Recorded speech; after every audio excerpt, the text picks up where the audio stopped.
Just go ahead, you know what to do, Lynn, you got this. Don't break it, Lynn!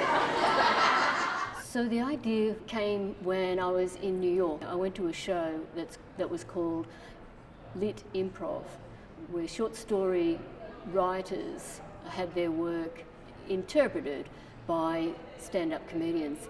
It was amazing, and I guess it was on the flight back that I started to think, hey, this would be really great to throw our microlits, our half-page stories, to an improv team.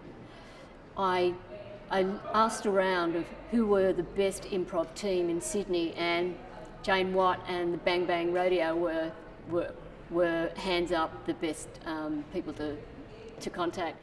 It was endearing, and it was a lot of sharing and vulnerability, and I think that's what I love the most about improv, and I guess having the writers come today reading their own stories, like that is, that's an extremely vulnerable thing for them to do as well, and it was really wonderful seeing the writers reading their own works and then allowing us, I guess, giving us permission to play with those themes and ideas from these worlds that they had created so beautifully.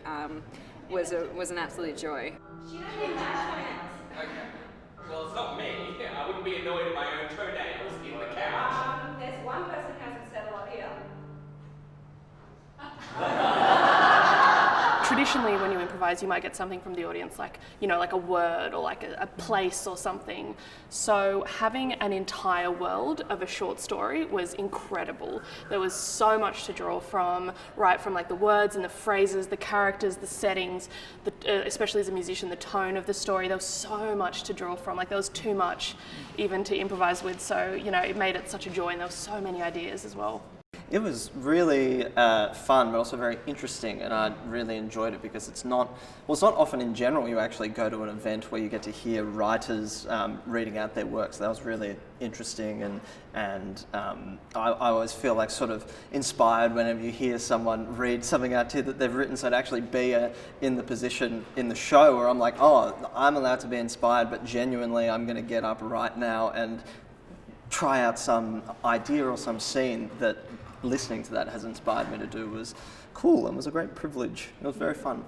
Just the chance, rhythm and speed of my steps as I walked along would be enough to slot one gear into another, mine into its, and there would be nothing I could do to prevent myself from being cranked along in its teeth. And today I saw some extraordinary things happen with my little piece of writing.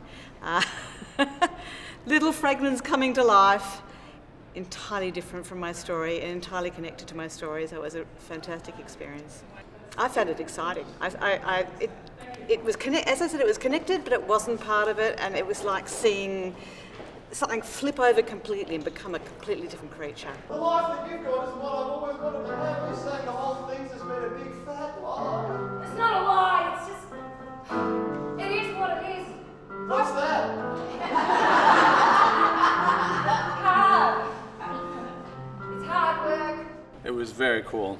I mean, from my little story, this entire actually commercially viable musical called Mabel the Musical just suddenly spontaneously erupted. In the law here, in the wildest west of all, that's where we live here. In the wildest west of all, wildest west of all, wildest west of all. And it occurred to me that you guys are kind of like writing short stories, except with no backspace and in real time and in front of an audience. And like and I was like, wow, that's actually, I was highly impressed.